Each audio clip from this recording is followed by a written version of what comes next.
líneas generales, la tesis que pretendo desarrollar y defender en la serie de vídeos que sigue es que los móviles perpetuos de primera especie y de segunda son lógicamente posibles, pero los de primera son categóricamente incompatibles con la ciencia, mientras que los de segunda son incompatibles con lo experienciable físicamente por los humanos. El término móvil perpetuo de segunda especie fue acuñado en 1892 por el químico, físico y filósofo Wilhelm Ostwald para referirse a los dispositivos que incumplen el segundo principio de la termodinámica. El término móvil perpetuo de primera especie fue acuñado para distinguir los dispositivos que incumplen el principio de conservación de la energía de los que incumplen el segundo principio de la termodinámica. Los móviles perpetuos siempre han fascinado a la humanidad.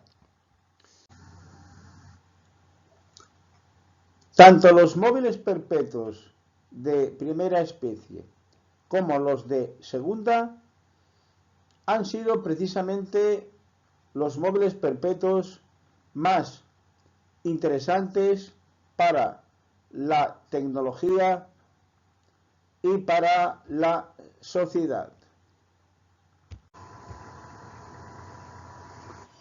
Este vídeo forma parte de una serie de vídeos que comprende un contenido que se ha planteado en 3 partes. Las 2 primeras tratan respectivamente de los móviles perpetuos de primera especie y de segunda. La tercera parte trata de móviles perpetuos teóricamente posibles. En las 2 primeras partes se tratan respectivamente las génesis históricas y concreciones de los móviles perpetuos de primera y segunda especie.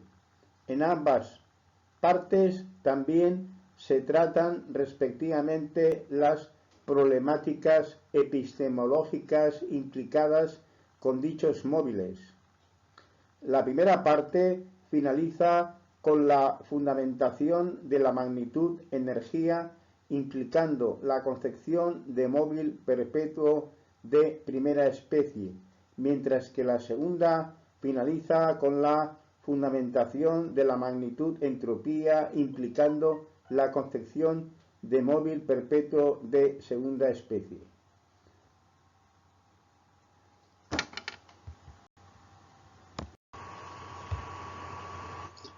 El contenido del vídeo presente abarca el apartado 1.1 y el apartado 1.2, es decir, abarca en lo que respecta a su contenido la génesis histórica de la concepción de móvil perpetuo de primera especie y las concreciones de móviles perpetuos de primera especie. Parte 1. Móviles perpetuos de primera especie. Apartado 1 de la parte 1.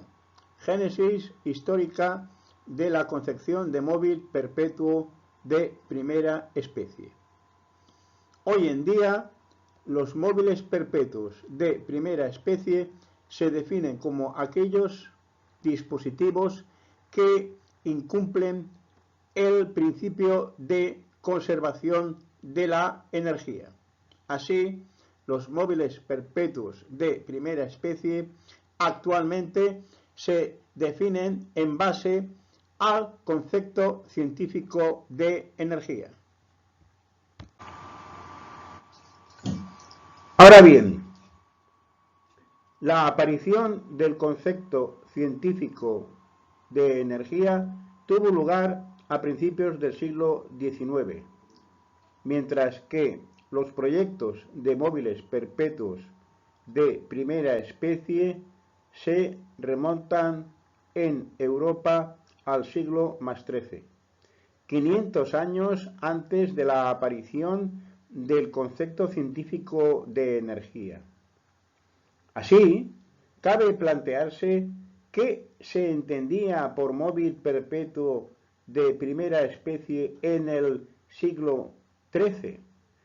Y es más, resulta que la imposibilidad de dichos móviles se concluyó en el mundo científico al menos desde 1775, cuando la Academia de París decidió categóricamente no aceptar más dispositivos o diseños en calidad de móviles perpetuos de primera especie. Un cuarto de siglo antes de la aparición del propio concepto científico de energía y unos 75 años antes de la aparición del principio de conservación de la energía. Así, ¿por qué los científicos concluyeron que los móviles perpetuos de primera especie son imposibles antes de la aparición del principio de conservación de la energía? En lo que sigue, se da respuesta detallada a las dos preguntas acabadas de plantear, junto con otras cuestiones sobre el tema tratado. Al igual que nosotros en la actualidad, el hombre medieval tenía el movimiento perpetuo presente prácticamente cada día si observaba atentamente el movimiento del Sol y, sobre todo, de la bóveda celeste. En el siglo XIII, la Iglesia representaba la bóveda celeste según una adaptación que se realizó de una de las teorías que Aristóteles desarrolló sobre la bóveda celeste. Teoría esta que se basaba en la concepción de motor inmóvil, de manera que se sustituyó el motor inmóvil de la esfera de las estrellas fijas por Dios y los motores inmóviles de las otras esferas celestes por seres angélicos.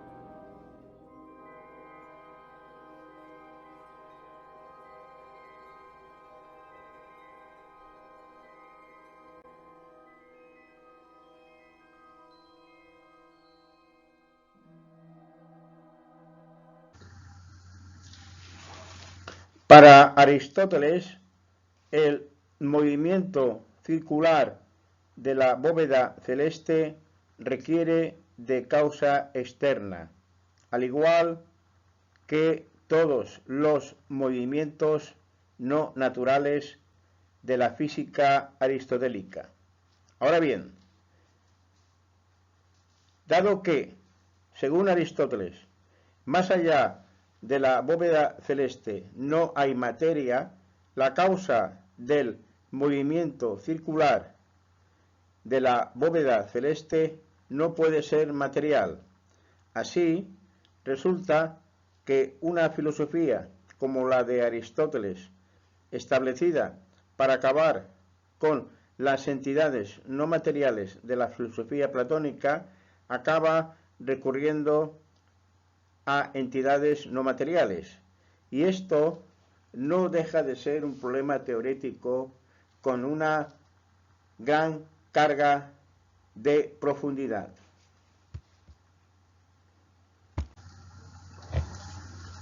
Por otra parte, al respecto, la física en la que se basa la explicación aristotélica del movimiento de la bóveda celeste tiene un problema teórico de gran importancia que desemboca en lo que se denomina la aporía de la flecha de Aristóteles. En la física de Aristóteles, el movimiento de una flecha tras ser lanzada requiere de una explicación especial. Una flecha lanzada, como todo cuerpo que no está sometido a una fuerza externa, debería de precipitarse a su lugar natural, es decir, al suelo. Sin embargo, la flecha se mantiene en el aire un periodo de tiempo manifiestamente prolongado. Según Aristóteles, es en base al horror vacui que la flecha se mantiene en el aire a pesar de no actuar fuerza externa alguna sobre ella. Cuando una flecha se mueve, a la vez desaloja, según Aristóteles, un lugar para ocupar otro subsiguiente, de manera que en el lugar desocupado se crea un vacío que inmediatamente es llenado por el aire circundante a la flecha, principalmente por el sometido a la acción de empuje de la punta de la flecha misma, estableciéndose así un flujo de aire que impulsa a la flecha por su cola. Pero esta artificiosa explicación aristotélica no explicaba por qué al final cae la flecha después de un tiempo de estar suspendida en el aire. La aporía de la flecha de Aristóteles mostraba una debilidad fundamental en la física aristotélica seguida en la Edad Media.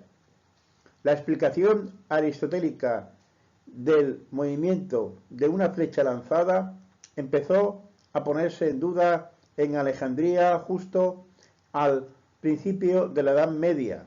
En Alejandría se inició el desarrollo de la denominada teoría medieval del ímpetu, en el contexto del neoplatonismo imperante por entonces.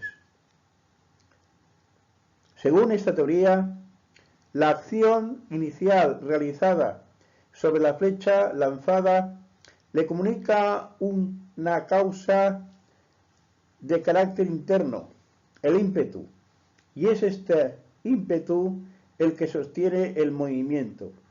El ímpetu pierde gradualmente su fuerza debido a la penetración de la flecha en el aire, y una vez que este impulso interno se agota, la flecha asume su movimiento natural y cae.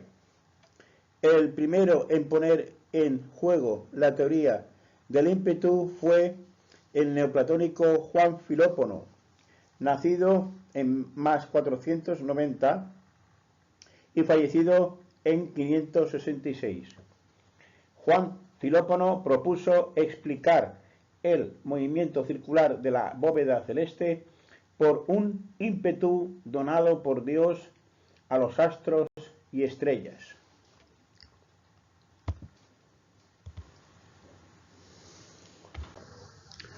Para filósofos relevantes como Roger Bacon y Alberto Magno del siglo XIII, auténticos protocientíficos que combinaban aristotelismo con platonismo, la teoría del ímpetu estuvo presente en su filosofía. Ahora bien, como teoría de origen platónico, carecía de evidencia constatable a través de los sentidos, lo cual debió de ser un aspecto insatisfactorio para estos filósofos anclados en lo empírico. La síntesis de orientación empírica que desarrollaron ambos filósofos entre aristotelismo y platonismo implicaba, claro está, una concepción dual de alma. Por una parte, alma como forma estructural de un cuerpo vivo, en relación a Aristóteles. Por otra, alma como sustancia espiritual motora, en relación a Platón. De hecho, esta concepción dual de alma subyace en el comentario que realizó Alberto Magno sobre del alma de Aristóteles. Este comentario de Alberto Magno se denomina sobre el alma.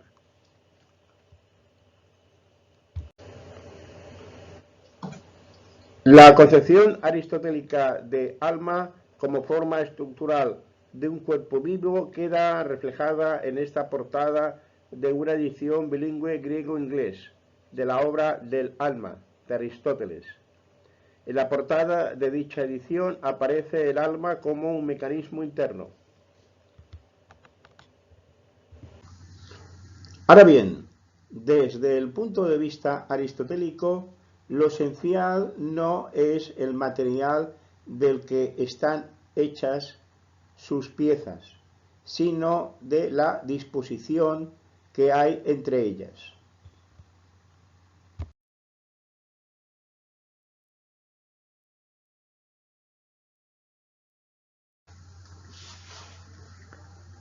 La concepción platónica de alma aparece explicada en la obra El Timeo, del propio Platón, donde presenta las esferas celestes automovidas por almas propias. Buscando una imagen que pueda evocar, grosso modo, la idea platónica de alma, quizá pueda valer esta relativa a la película soviética Solaris, inspirada en la novela del mismo título, sobre un planeta con vida propia, dotado de sustancia no material capaz de leer las mentes de los personajes.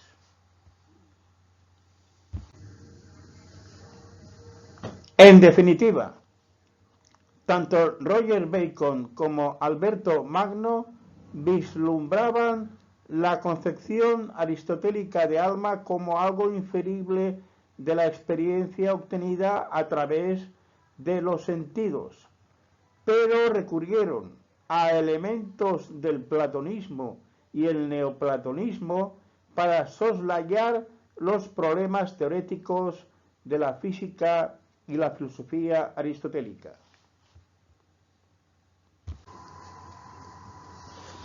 En dicho contexto de ideas del siglo XIII, era por completo natural plantearse la posibilidad de construir físicamente almas motoras, es decir, dispositivos físicamente reproducibles con una estructura por la que podían realizar trabajo como el de los animales y las personas, de manera completamente autónoma, pero con una potencia y duración sin límite intrínseco, gracias a una causa interna inherente a la estructura del dispositivo. De hecho, Roger Bacon, cuando tenía algo más de 30 años, pensó en máquinas así, como puede constatarse por una epístola que envió a uno de sus amigos, que hoy en día lleva por título Del admirable poder del arte y la naturaleza. En dicha epístola llega a referirse a aviones y submarinos de potencia inconcebible en la época.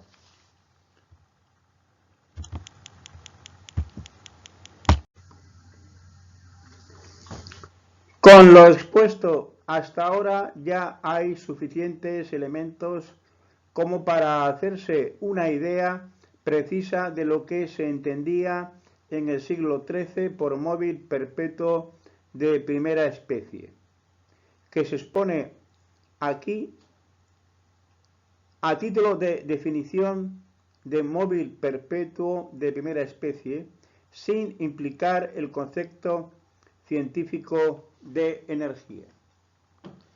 Tenemos entonces como definición de móvil perpetuo de primera especie lo siguiente: es un dispositivo o sistema cuyo movimiento cumple las siguientes tres propiedades simultáneamente. 1.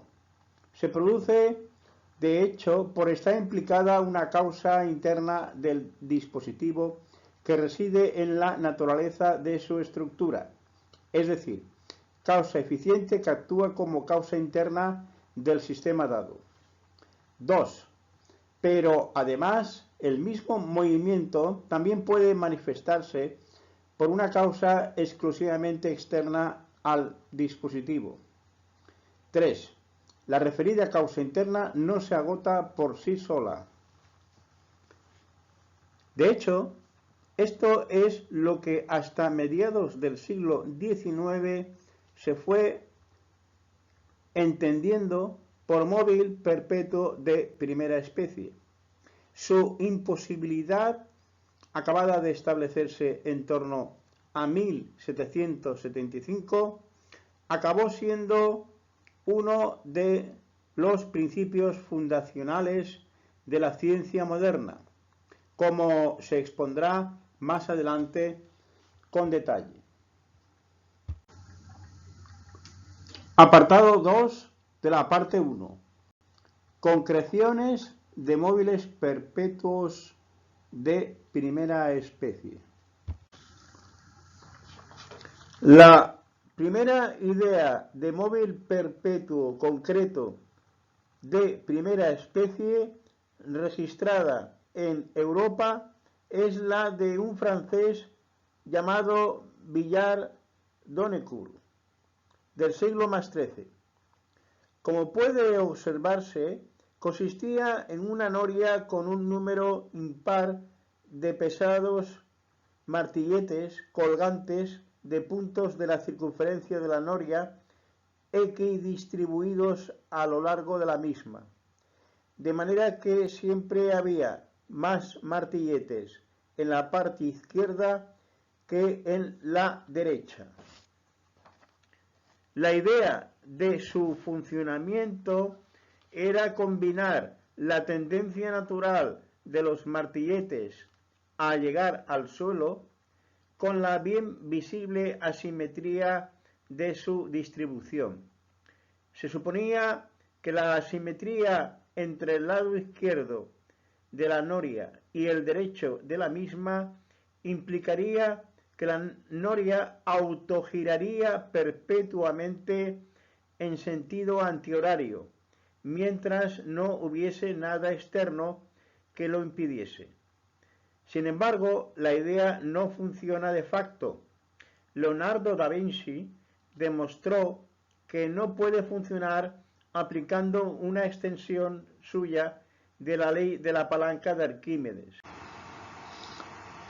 Hoy en día se diría que el dispositivo no autogira porque el momento de fuerza resultante de los martilletes de la derecha realmente contrarresta al momento de fuerza resultante de los martilletes de la izquierda.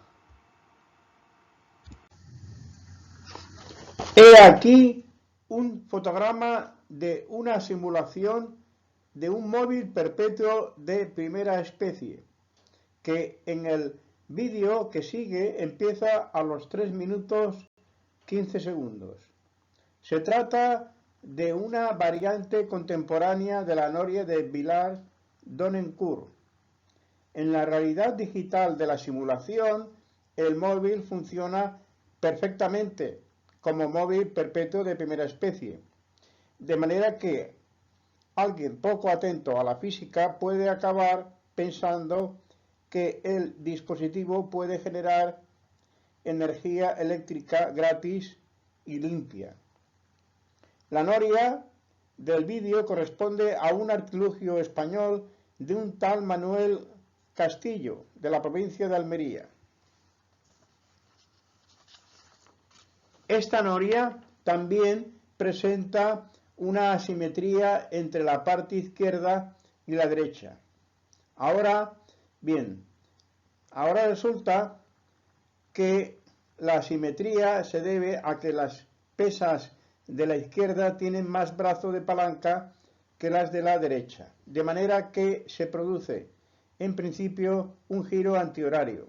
La asimetría entre izquierda y derecha se consigue de manera continuada por la acción de unos motores eléctricos internos, uno por pesa, que van moviendo las pesas oportunamente por cada uno de los radios. Ahora bien, los motores consumen una carga eléctrica que a lo sumo puede recuperarse por la acción de la gravedad sobre las pesas de la izquierda, pero de ninguna manera la noria puede acabar proporcionando flujo neto de carga eléctrica en forma de corriente eléctrica.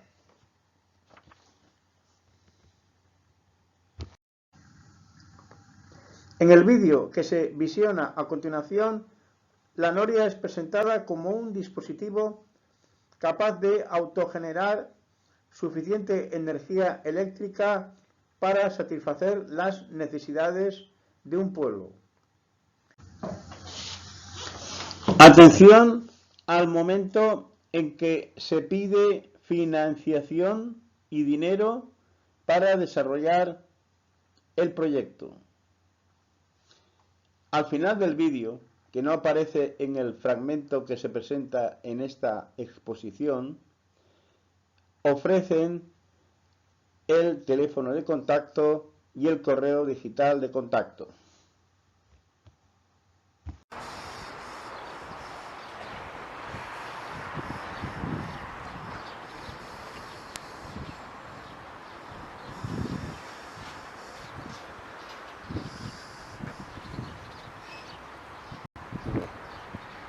Pues yo creo que se ve bastante bien lo que va a hacer la máquina. El sistema está claro. Luego en 3D lo podemos ver mejor también. La podemos ver en movimiento. Aquí lo que necesitamos ahora es dinero para terminar este sistema. Necesitamos una pila de motores, 17 motores, porque tenemos uno, son 18 pesas en esta máquina, necesitamos 17 motores. A final de carrera y muchos elementos. Entonces necesitamos financiación para poder terminar esta máquina. Está aquí casi en medio del campo y no necesitaría ningún sitio especial para ella, porque como ella sería autosuficiente, no necesita ayuda de nada. Ella misma generaría su propia energía. Por lo tanto, no necesita ni sol, ni viento, ni ningún elemento fuera de ella. Es decir, que ella va a producir la energía que necesita, le tiene que sobrar otro tanto más de lo que necesita él, los cálculos en esta máquina. Pero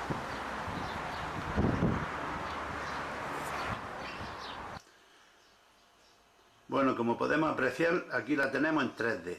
Esto es lo mismo que tiene que hacer la máquina en realidad. Lo que pasa es que no tenemos dinero para terminarla, pero el sistema es exactamente el mismo. Esta que estamos viendo lleva 24 pesas de 1000 kilos, que serían 24.520 kilos siempre, colgados en el lado izquierdo. En este caso porque lo estamos viendo por este lado. Y tenemos de gasto sería 6.000 kilos, es decir, 24.000 para subir 6.000. Creo que vamos sobrados de fuerza, contando solamente los kilos de fuerza, pero ahí no contamos la inercia que lleva, que la inercia también es una fuerza adicional. Durante el mismo siglo XIII se ideó hacia 1269 otra idea de móvil perpetuo, pero esta vez magnético. En este caso se trata nuevamente de aprovechar tendencias naturales, esta vez entre imanes, con algún tipo de asimetría estructural presente en el seno de un dispositivo. El autor de la primera idea de móvil perpetuo magnético de primera especie de la historia fue otro francés conocido por el nombre Pierre Pellegrin de Maricourt, tradicionalmente considerado amigo de Roger Bacon.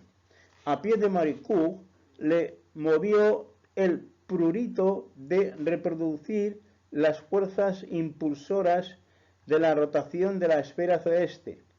En la mente de Pierre de Maricourt debía de existir alguna relación íntima entre el movimiento circular uniforme de la bóveda celeste y el de las varillas magnetizadas de las brújulas, ya que las brújulas del hemisferio norte señalan a la estrella polar, la estrella en torno a la cual giran las estrellas de la esfera de las estrellas fijas.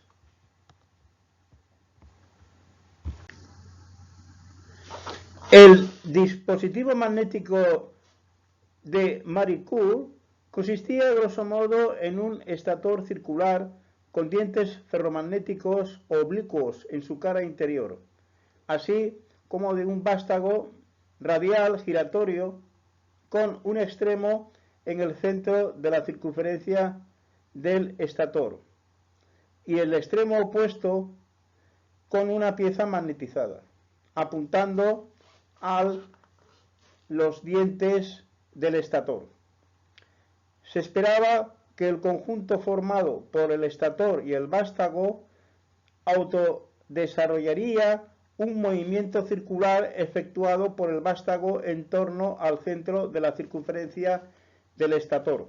El hecho de que los dientes fuesen oblicuos deja entrever que la asimetría estructural del dispositivo se basaría precisamente en la forma asimétrica de los dientes. Tanto desde el punto de vista aristotélico como del newtoniano se trataba de un móvil perpetuo de primera especie. Desde un punto de vista aristotélico, lo natural es que el extremo magnetizado del vástago acabase con una posición fijada, atraído principalmente por una parte del estator, pero al final se produce un movimiento circular que requiere, en principio, causa externa. En el contexto newtoniano, el conjunto formado por el estator y el rotor manifiesta un automovimiento propio de causa externa.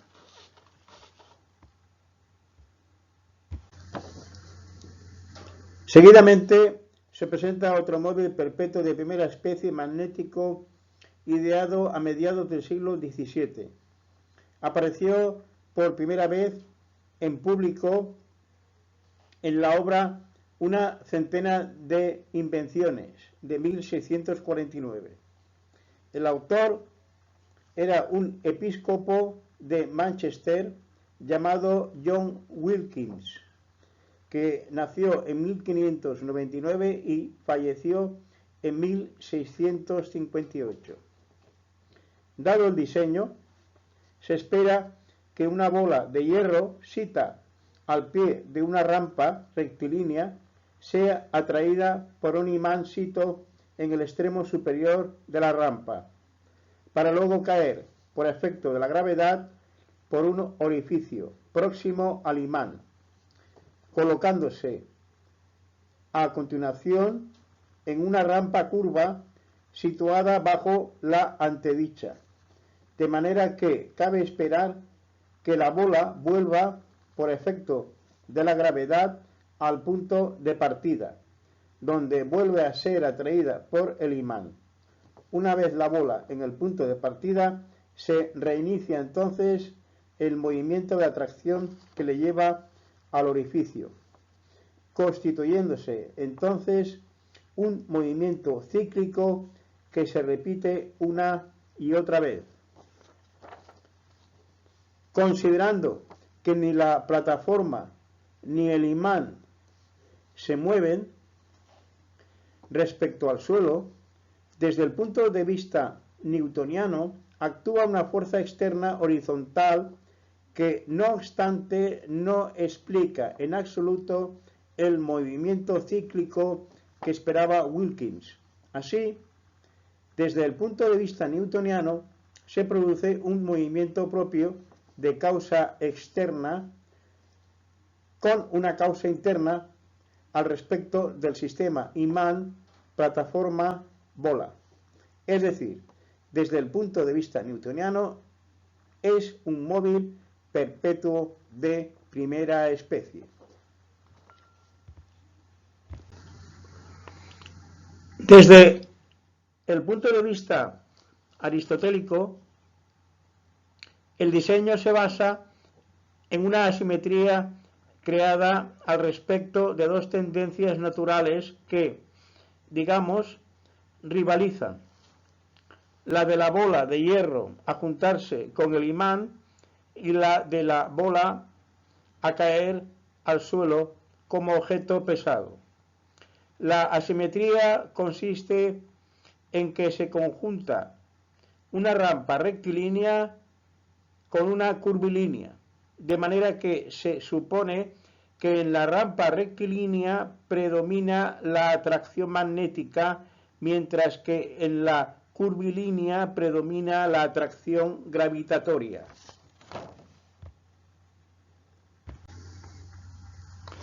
Ahora bien, en realidad no se produce el movimiento cíclico esperado, ya que cuando la bola llega al orificio superior, ésta se queda ahí sin caer por la atracción del imán. Esto es, si el imán ha ejercido una acción suficiente para atraer hacia sí la bola por la rampa inclinada, no dejará entonces que la bola caiga en vertical por gravedad a través del orificio superior. Y es que, al contrario de lo que pensaba Wilkins, las acciones de la gravedad resultan no depender del camino seguido. No importa si el camino es en diagonal, en vertical, horizontal, curvilíneo, etc. Al respecto de esta propiedad de la gravedad, se dice que el campo gravitatorio es conservativo. A continuación, seguidamente, se presenta otro móvil perpetuo magnético de primera especie, inspirado en el de Wilkins. Y resulta que este sí que funciona, pero claro, tiene truco. En este caso, se ha sustituido el imán permanente de Wilkins por un electroimán disimulado y la rampa rectilínea por dos paralelas separadas un ancho menor que el diámetro de la bola ferromagnética. El electroimán está alimentado por una batería o acumulador oculto.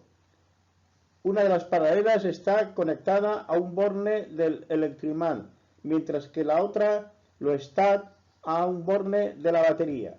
El circuito eléctrico constituido queda cerrado por la bola sita inicialmente al pie de las paralelas.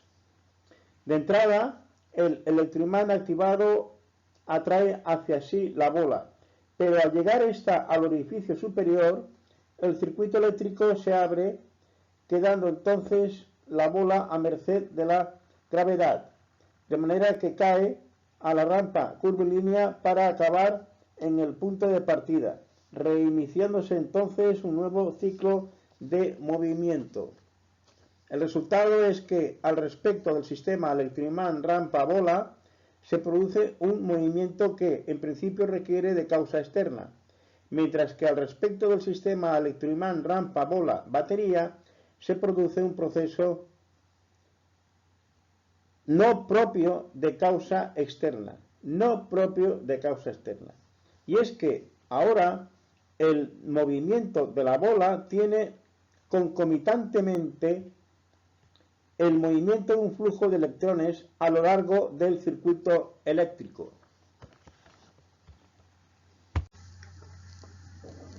En esta historia no podían faltar los móviles perpetuos hidráulicos de primera especie, pues en el siglo XIII y venideros hasta el XVIII tuvieron una importancia capital en la economía de las zonas con abundantes vías fluviales y saltos de agua. Los primeros móviles perpetuos hidráulicos de primera especie combinaban dos elementos heredados de la antigüedad grecorromana: el molino hidráulico y el tornillo de Arquímedes. Desde el punto de vista aristotélico, el molino hidráulico se mueve por la tendencia natural del agua, como la de toda materia, a precipitarse al suelo. El molino movido por el agua mueve, a su vez, el tornillo de Arquímedes, de manera que éste eleva agua a un depósito superior del que, a su vez, cae agua que mueve el molino, y así una y otra vez. Los que idearon móviles perpetuos hidráulicos, acoplando un tornillo de Arquímedes con un molino de agua, pensaban, sin duda, al igual que Wilkins, que la acción de la gravedad en movimiento vertical es mayor que en movimiento diagonal, de manera que la acción para elevar agua ejercida por el tornillo de Arquímedes es menor que la del agua al caer en vertical.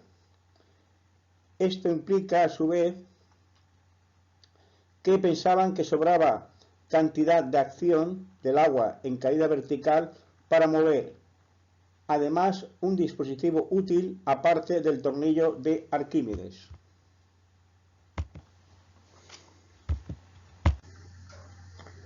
Desde el punto de vista newtoniano, gracias al salto de agua inicial cita en el depósito superior, es posible crear con este dispositivo un circuito de fluido con flujo permanente, siempre y cuando no haya ni fricciones mecánicas ni viscosidad en el fluido. Pero, desde el punto de vista newtoniano, la acción del agua en caída vertical solo sirve para que el tornillo de Arquímedes eleve el agua al punto de partida, de manera que en absoluto sobra acción para activar un dispositivo externo al sistema tornillo de Arquímedes más molino hidráulico.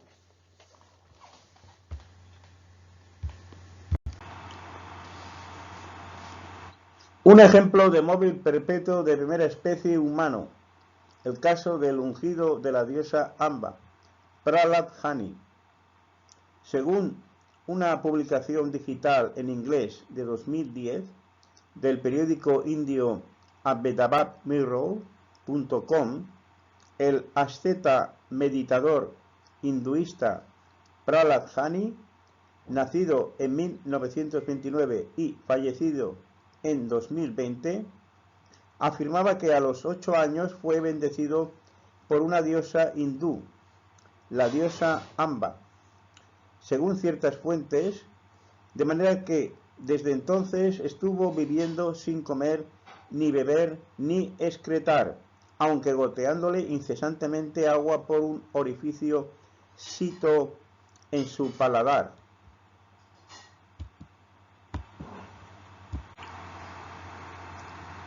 En el contexto de las concepciones hinduistas, figura que recibió de la diosa Amba un don interno de adquirir perpetuamente para sí pura purusa, puro espíritu universal, externa para interaccionarla con la materia de su cuerpo, asimilada entonces como constituyente espiritual de su ser, o sea, en calidad de su prana existencial.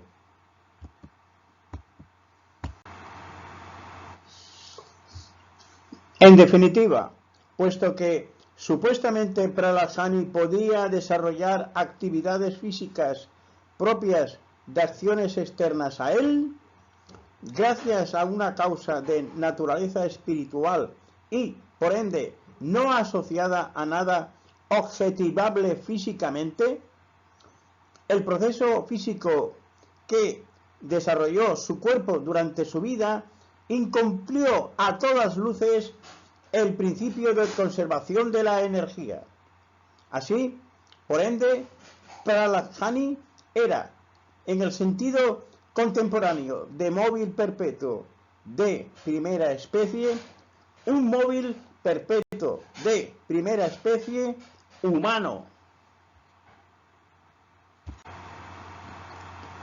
Ahora bien, no puede afirmarse que lo fuese en el sentido heredado del siglo XIII europeo, puesto que en dicha concepción heredada, la causa ha de ser físicamente reproducible, no siéndolo la susodicha causa implicada en Prahlad-Jani como móvil perpetuo. Decir que para los escolásticos del siglo XIII, Prahlad-Jani funcionaría como móvil perpetuo por una causa externa de naturaleza pendiente de aclaración racional.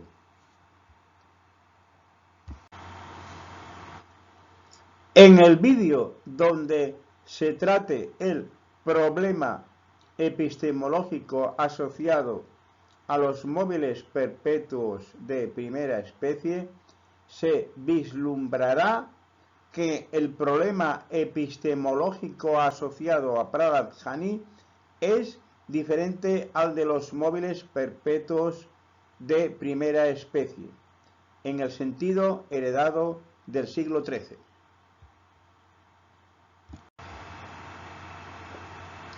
Decir que el propio Ministerio de Defensa de la India promovió en 2010 estudiar atentamente a Prahlad-Jani en un hospital bajo control riguroso, supuestamente, para determinar técnicas de supervivencia para soldados combatientes en entornos inhóspitos. El caso de Prahlad-Jani acabó adquiriendo resonancias a escala mundial, especialmente por la declaración oficial firmada por médicos indios, según la cual Prahlad-Jani había sido capaz de vivir permanentemente sin comer, ni beber, ni excretar, y como cualquier otro humano que de hecho come, bebe y excreta. El equipo de médicos que firmó la declaración estuvo liderado por el afamado y considerado muy solvente neurólogo y neurofísico Sudhir Shah. No cabe afirmar que la supuesta solvencia del susodicho neurólogo indio no implica en absoluto que realmente vivió el susodicho santón sin comer ni beber, pero parece más que claro que el neurólogo utilizó su prestigio público para hacer creer al mundo algo a todas luces necesariamente falso. El caso fue investigado por el excelso escéptico James Randi, el cual concluyó que todo fue una farsa.